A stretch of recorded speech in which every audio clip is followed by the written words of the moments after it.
This week we are introducing our fourth human rights, and it is freedom of opinion and expression, and we are going to study more specifically who are prisoners of conscience. Today we are going to talk about Amnesty International, and yes, the first question is, do you know Amnesty International?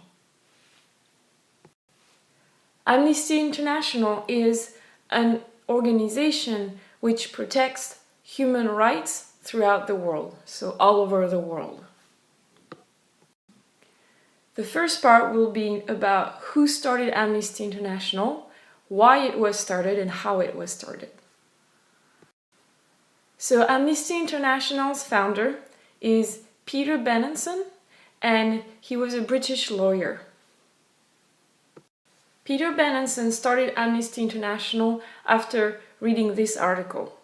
It basically says that 2 Portuguese were arrested and sent to jail for 2 to 6 years because they were engaged in subversive activities and crimes against the security of the state.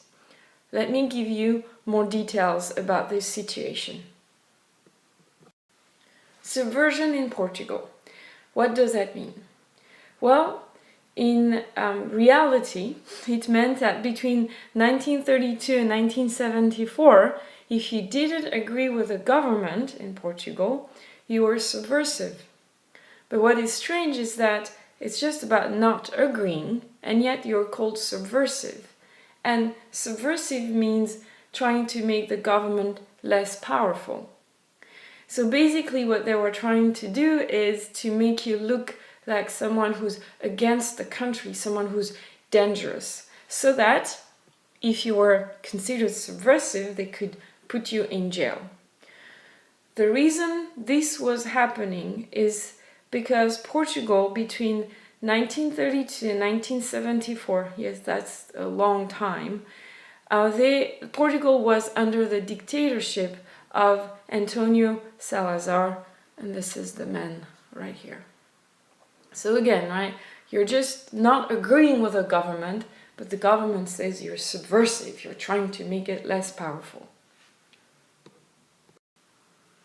So, because of this article, right, the Times article that Peter Benenson read about the 2 Portuguese, actually a man and a woman, he wrote his own article, and I will show it to you shortly.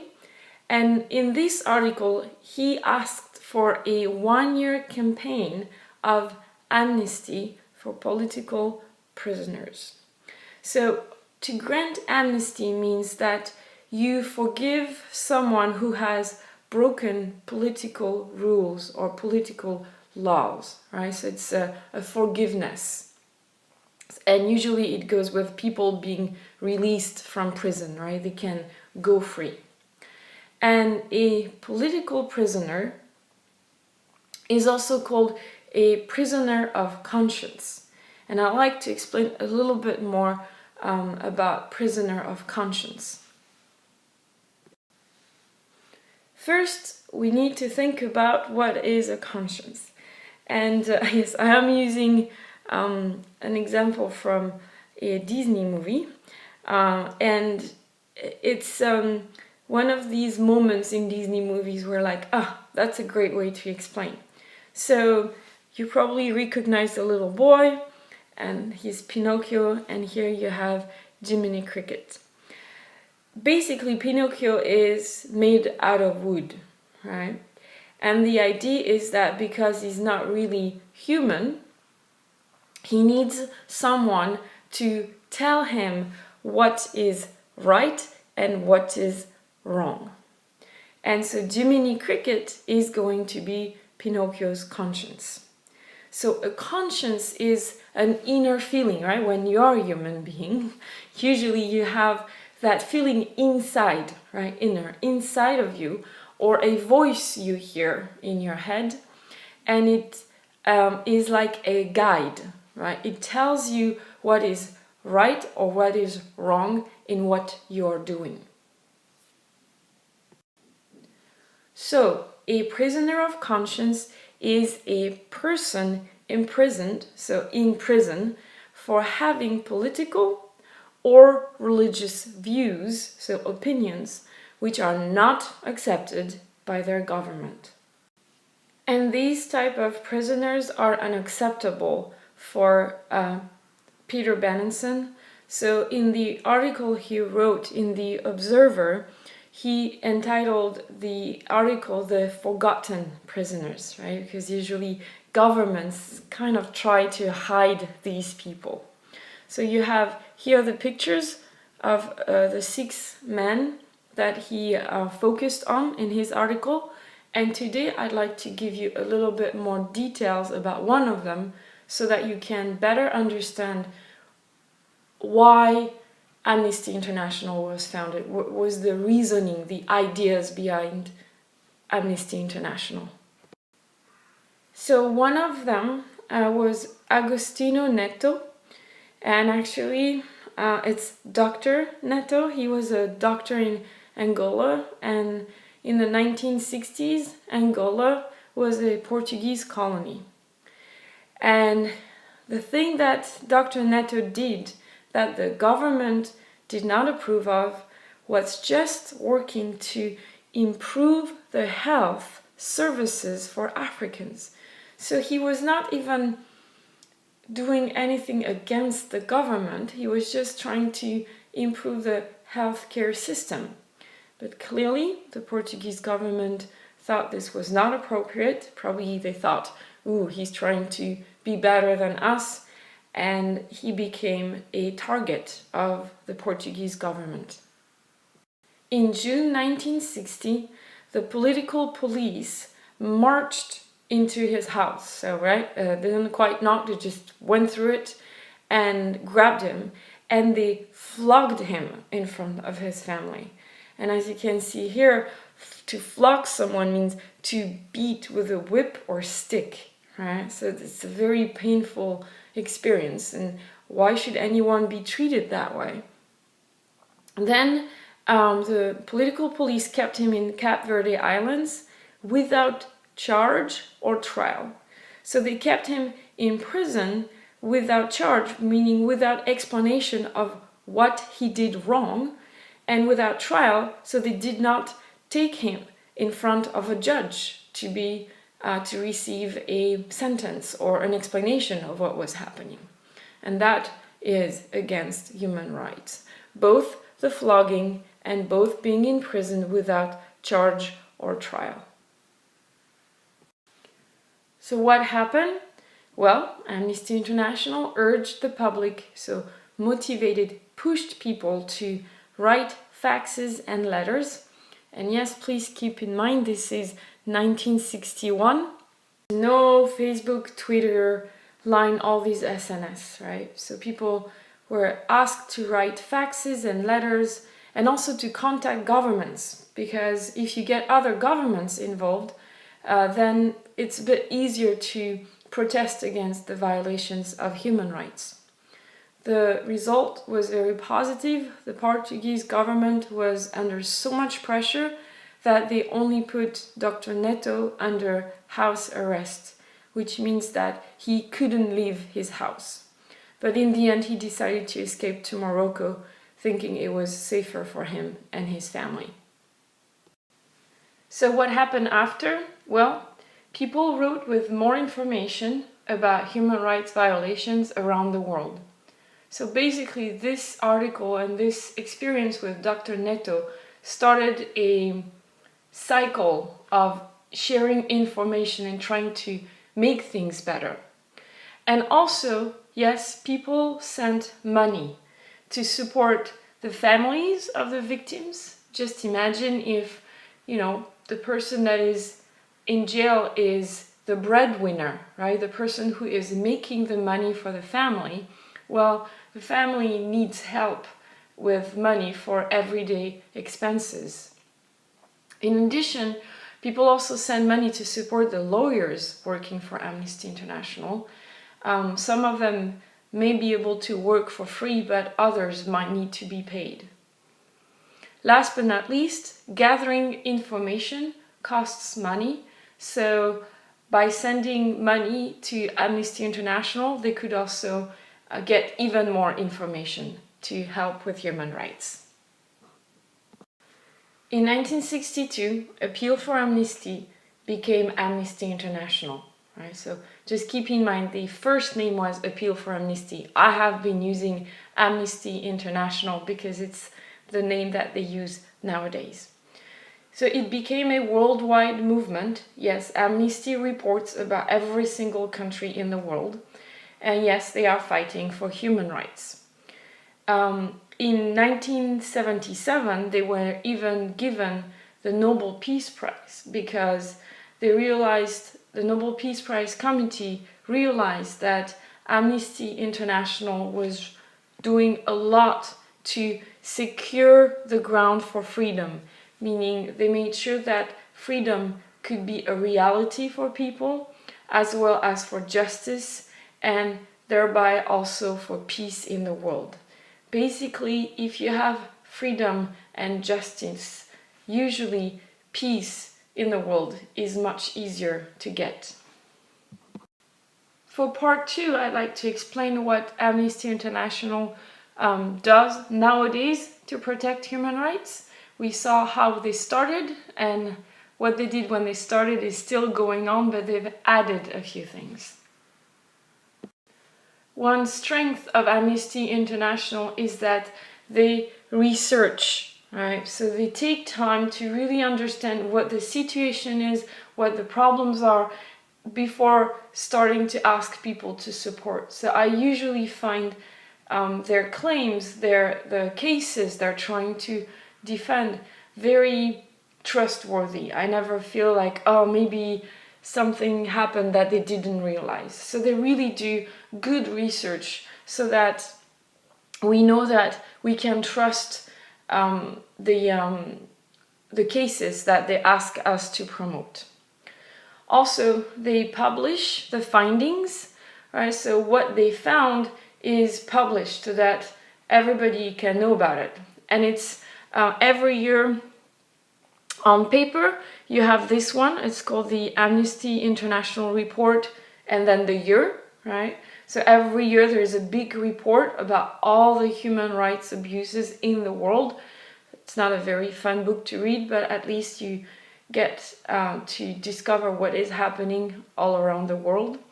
And also, if you are an Amnesty International member, you receive every 2 to 3 months a magazine that gives you information. And yes, everything is also available online. One example of research that Amnesty International does is torture. Torture means that you will be hurt physically and psychologically by people so that you will give them information or you will confess. Confess means that you tell them that you did something even though you probably didn't do it, but you confess because it's too hard to be beaten and to be hurt. So the question, the statement that Amnesty International researched was, if I were taken into custody by the authorities in my country, I am confident that I would be safe from torture. And as you can see here with the results, sorry, it's not funny, but it's just so sad, is that almost, right, nearly half, 44% of people fear torture if they are taken into custody. And here, it's not just anybody. This means it's the police taking you in to ask you questions. Almost half the people in the world are afraid that they might be tortured if the police takes them away. And I mean, let's not disregard the yellow part, right? It is still strongly and somewhat agree. So let's say that the majority of people have reasons to be afraid if the police takes them into the police station and asks them questions. I believe this research is very meaningful. At least to me it was very meaningful because I realized that a lot of people suffer from human rights abuses. Another thing that Amnesty International does to protect human rights is to get as many people as possible to write letters, right? So that's what we saw. This is how Amnesty International started. They still do it. And we will do it as well, because there is a special campaign called Write for Rights in December, and Mathew and I would like you to think about being involved in the campaign. And also, Amnesty International holds demonstration, right? So they organize demonstration so that you can put pressure on the governments, right? So that you can protect human rights. So they ask people to go out in the street and demonstrate. Writing letters demonstrating puts pressure on the governments which don't respect human rights. You might wonder why it's important. Well, let me explain more. As we saw with Dr. Neto, because of the pressure put on the Portuguese government, he was just home arrested, which allowed him to escape. And I have here another example of a Tibetan filmmaker. So why pressure? Because it makes a difference. You can change people's life for the best if you can pressure the government that is not respecting human rights. So the Tibetan filmmaker is Dondu Bwanchen, and in 2007 he had a project called Leaving Fear Behind. I have actually posted the link to the movie on the website. So basically this movie was footage of Tibetans sharing their thoughts about the Dalai Lama. The Dalai Lama is the spiritual leader of Tibetans, and also the coming of the Beijing Olympics in 2008. When Dondu Bwanchen finished filming, he was arrested by the Chinese authorities. And he was detained, so put in prison, and charged, which means accused, with inciting separatism. So to incite means to encourage, and separatism means in this situation that Tibet should be separated from China, which China obviously doesn't want.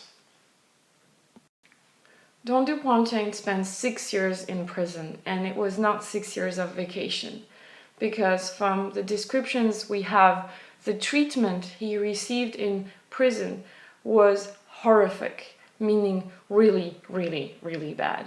And also his living conditions were really bad. So, thankfully, Amnesty International helped Dondu Bwanchen, and they actually had rallies, so like a group of people coming in front of the Chinese mission to the United Nations.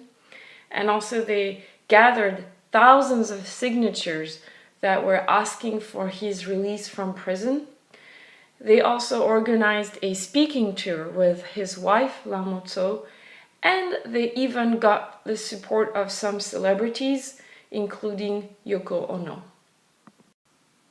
Here on the left, you see Lamo Tso on her speaking tour, and I found on Facebook, on Yoko Ono's Facebook page, what she wrote to support Dondu Bwanchen.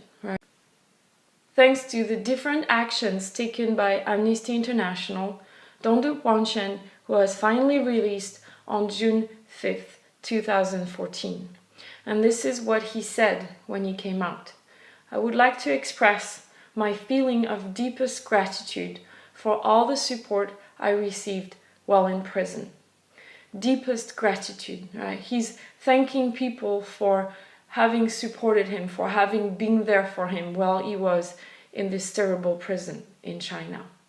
So yes, prisoners of conscience need our support, and next week you will see how you can also support them this year. There's a short video that I would like to share with you regarding the impact of Amnesty International. It might help you better see what it's like to support someone who is in prison just because his or her ideas are different from that of his or her government. Thank you.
This is the end of the flipped activities for this week.